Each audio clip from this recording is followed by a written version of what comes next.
So a lot of people are wondering, why are we seeing prosecutions of Donald Trump when there will be no charges for the same infraction against Joe Biden? That's really what we're seeing. And I would love to get your reaction to this. The special counsel report coming out yesterday showing that the president is diminished. And I'd love to get your reaction at 605-336-1320, 605-336-1320. So if he's not fit to prosecute, that's basically what Robert Hur has said, that Joe Biden should not be prosecuted, no charges coming. If he's not fit to be prosecuted, is he fit to be president? That's really the question. And I would love to get your reaction. 605-336-1320 is the Kello Hotline. Give me a shout this morning, 605-336-1320. I would love to get your thoughts on this. So the folks over at New York Post, I think this is James Bovard has a piece. And he said, President Biden is not guilty because he's helplessly clueless about his own life and career. So how the hell is he able to be president? And the very same thought, and I would imagine many people have. And so with the special counsel saying no charges against Joe Biden, and yet we continue to see these ongoing prosecutions of Donald Trump, is this a dual standard of justice that we see? What's your opinion? What are your thoughts? Share them with me this morning, 605-336-1320. If you'd like to join the program, 605-336-1320. So Robert Hur in his, this report is hundreds of pages. It's like a 300-plus page report. He said he described the president's memory as hazy, fuzzy, faulty, poor, and having significant limitations. He said that the president could not recall defining milestones in his own life, he said. He did not remember when he was vice president, forgetting on the first day of the interview when his term ended. Talking about his vice president as vice president. If it was 2013, when did I stop being vice president? He said. Said also forgetting on the second day of the interview when his term began. He said in 2009, am I still vice president? And the report said he did not remember, even within several years, when his son Beau died. Now, the president took quite some offense at that. And, how dare he bring this up? I remember when my son died. That wasn't the question yet. We were all aware that your son died. When did your son die? He's had some issues with that. So here we've got the special counsel saying that no charges forthcoming because what Robert Hur's report said, it would be difficult to convince a jury that they should convict him. By then, because by the time this gets to a jury, he said, by then a former president well into his 80s. It would be difficult to convince a jury that they should convict him of a serious felony that requires a mental state of willfulness. And he's saying, that's not there, at least at this time. So I'm really eager to get to your reaction and your thoughts on this. It's pretty pretty devastating report to the president.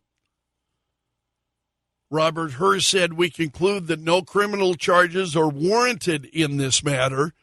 We would reach the same conclusion even if the Department of Justice policy did not foreclose criminal charges against a sitting president," he said. But he said the records that were stored in the garage with the, president's Corvette included classified documents about military and foreign policy in Afghanistan. And he said there were also other records related to national security and foreign policy, which Hur said detailed sensitive intelligence sources and methods. He said,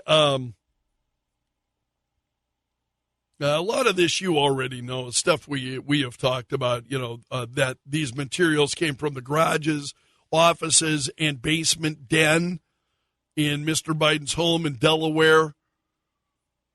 And he said the evidence does not establish Mr. Biden's guilt beyond a reasonable doubt.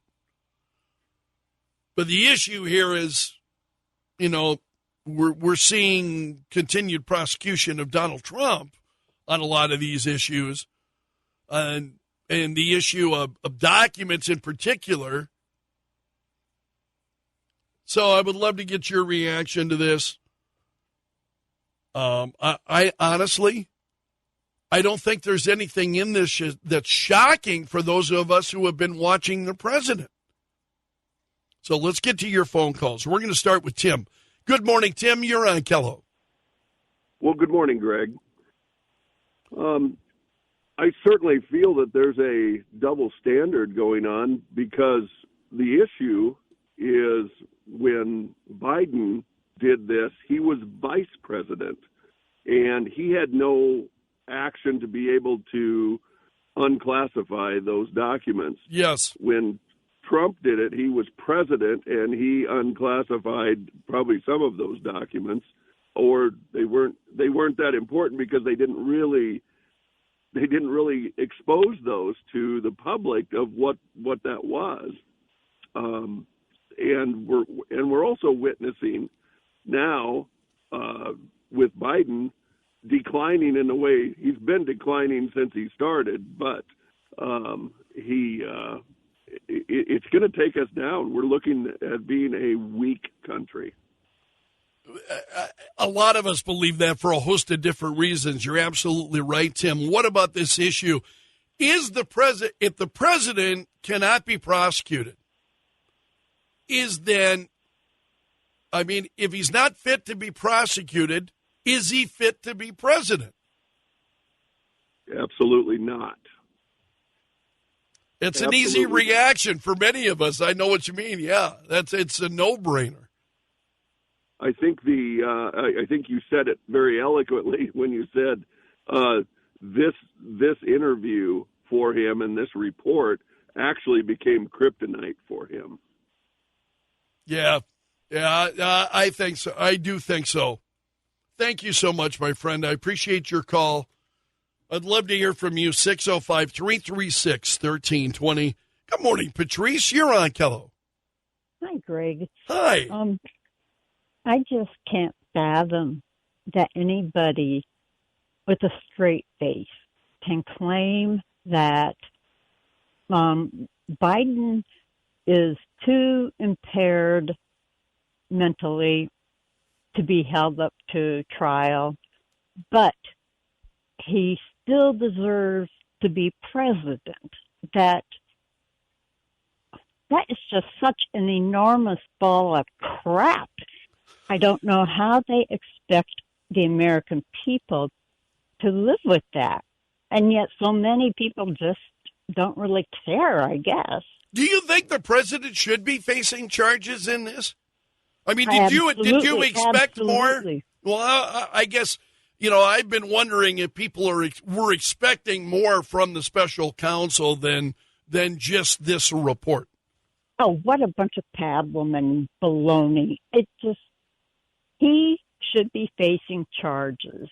And especially, this just keeps reverberating in my mind, the double standard. When I look at what Donald Trump has had to face versus what Joe Biden skates away with. Yeah, there's a funny, and I say funny, it's not hilarious at all, but there's a photo in the New York Post that shows it's a side-by-side photo of the documents in Joe Biden's garage that look like something you would have pulled up out of out of your basement from 80 years ago, versus all of these documents in white boxes, neatly stored, that Donald Trump had. And you see a side-by-side. I have not seen that, but it's pretty crazy. Pretty crazy. Well, the way you describe it, yeah, it's just nuts. And I hope, I'm sure the Corvette that was locked in the garage got treated better than the federal documents did. But what also gets me, for me, there's a real double edge here, because what if we do prosecute Biden? What if he does get convicted and tossed out of office? That means Kamala Harris. Well, by the time, if that were to happen, and he would be long out of office by the time this thing would work its way through the courts. So, but I understand your concern. Patrice, thanks for the call. 605-336-1320 is our number. Good morning, Carolyn. You're on Kello. Good morning. How are you doing this morning? I'm doing well. Thank you. Great. Yeah, I've called before. I've been voting since '84 with Reagan, and I have not seen such a train wreck of a press conference like when Peter Doocy was asking him the question that we need the answers to, and Biden just freaking out. I mean, he just gets angry, and I'm amazed. Yeah. I mean, I watch that, and I'm like, I don't want to be angry like that when, as I get older. I don't want to be that angry person. He's just up there reacting in anger to everything. Yeah, and I just think, isn't that a sign of, sorry, I'm turning my radio down. Isn't that a sign of dementia too? I mean, my heart goes out to him. How can he lead the nation if he's not mentally fit to be charged? And do you think with this report of the special counsel, is that really the conclusion that we're left with? Is that he's not? I mean, yeah, right. It just absolutely boggles my mind. I never thought I'd see that in our country. No, I think we could say that of any one of a dozen things, unfortunately, right now. Carolyn, thanks so much for the call. Good morning, Andy. You're on Kello. Greg, how you doing today? I'm doing well, thanks. Hey, I'm not trying to bamboozle John or anything, but now that I sat here on hold, the more I think about it, if they don't indict Biden, they shouldn't indict Trump. But the more I think about it, is the reason they're not indicting him is because his mental capacity, and that's what you guys were just talking about. And all I can think of, and I told John this, was that at the end of Iran-Contra, when the special counsel went to interview Reagan, and he just kept saying over and over again, "I don't remember," and that was clearly because he didn't remember, because he was in the throes of Alzheimer's, and that's why they didn't bring any charges against Reagan. And I see this as the same thing, like it was them saying it without them saying it, But absolutely understood. So. Well, I appreciate your thought. Thanks, Andy, for the call. Good morning, Rick. You're on Kello. Morning, Greg. Happy Friday, sir. Hey, you too, buddy. I look at this and I look at, okay, to prosecute him because of his mental capabilities. That's fine. Trump should have the same statute. But the other issue I have with this whole thing is, okay, the different locations where he had him. He had him in a building. He had him in his garage, and he had him at, I think it was UPenn, the offices or whatever. Yes, his offices at University of Pennsylvania, yes. Yeah, that was paid for by, as I like to paraphrase, Rush Limbaugh, the Chi-Coms, if you will. But it was. I mean, there was money donated by the Chinese Communist Party for that building to build or create. Yeah, we're getting sideways, though. No, I know. Okay, I'll get back on track. But anyway, you just got to wonder how that all relates to it because, again, there was stuff in that building that was unsecured. And I think that's a bigger issue. And we're looking at his mental capacity now. What was his mental capacity back then when he took this stuff? What was the reasons why? And I think we got to look at that. Well, and he's saying staff did it. He's saying, well, it was staff who took these documents and, they boxed it up. He wasn't aware that they were there. This is what he's saying. In his garage when he goes and gets his Corvette, once a week or whatever else, and he drives it, in between the time he was not vice president and president, so the time that Trump was in office, he had to have seen the boxes of files out there at the think tank, and at UPenn he had to see the files. So I'm not sure he should get a free pass, but I certainly believe Trump should get a free pass if this is the case. And I think the other thing too was the optics of, Trump was trying to negotiate everything that he had through his lawyers of when and how to bring up the papers back, and then they had to go do the photo ops of the raid, on Mar-a-Lago, and right. I think that was all strategically planned. Where Biden, it's like, we're just going to waltz in and thank you for cooperating, and the Trump was cooperating. He just was trying to go through the legal channels of how to do it correctly, through his lawyers, and they were impatient, or they wanted the optics again of raid Mar-a-Lago. No, we've seen that. We've seen that this administration.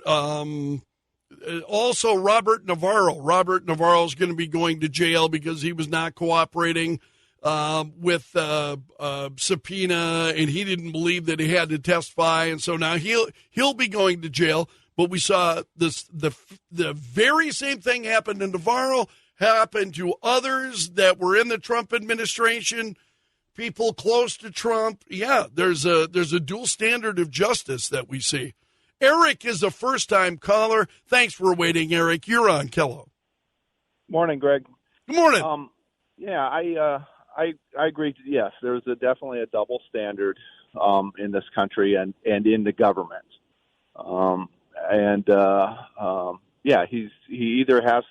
He was not in this capacity when he did the taking of documents and for himself and taking them home. That was illegal. There was nowhere in the Constitution where he's able to do that.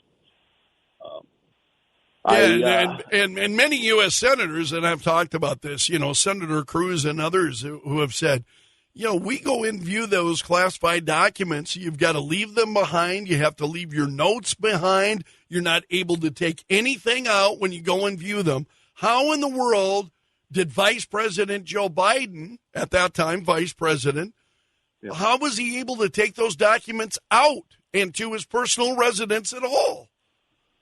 Correct.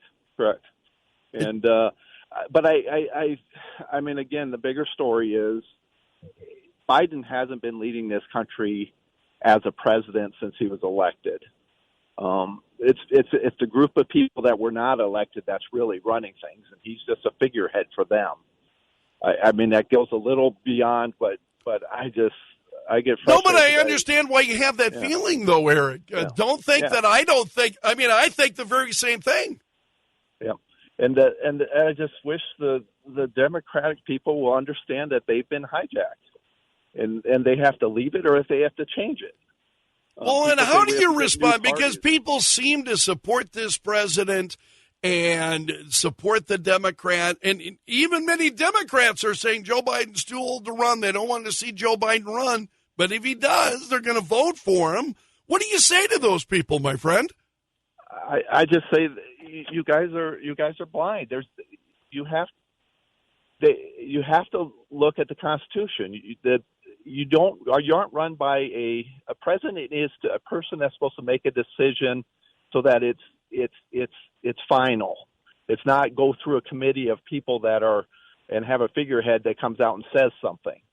Right. There's a reason the Constitution is set up with a group three branches, and the legislative branches is a group of people to try and bring things forward so it gets talked about and like that. But if something has to be decided, it needs to be one person, not a group of people. And this government is being manipulated. And unfortunately the media is part of it. It's just so frustrating. And it all goes back to schools. It's very deep. I would agree with you. You're just spot on, my friend. I'm so glad you called. Thank you for your first call. It's just brilliance. I mean, seriously, you're on to a bunch of things, and I'm so glad that you brought it up. Thanks for the call. Let's get to Tom's thoughts here before we take the break. Good morning, Tom. You're on Kello. Good morning. Hey, we now have now granted this investigator is not a doctor, but it's an official report now that President Biden's not mentally fit to stand trial. You got the 25th Amendment right there. And that's what some members of the House of Representatives, Claudia Tenney, is saying. Yeah, that the president should be removed under the 25th Amendment. If he's not fit to stand trial because of mental incompetence, he's not fit to run the country. Now, I know what that means.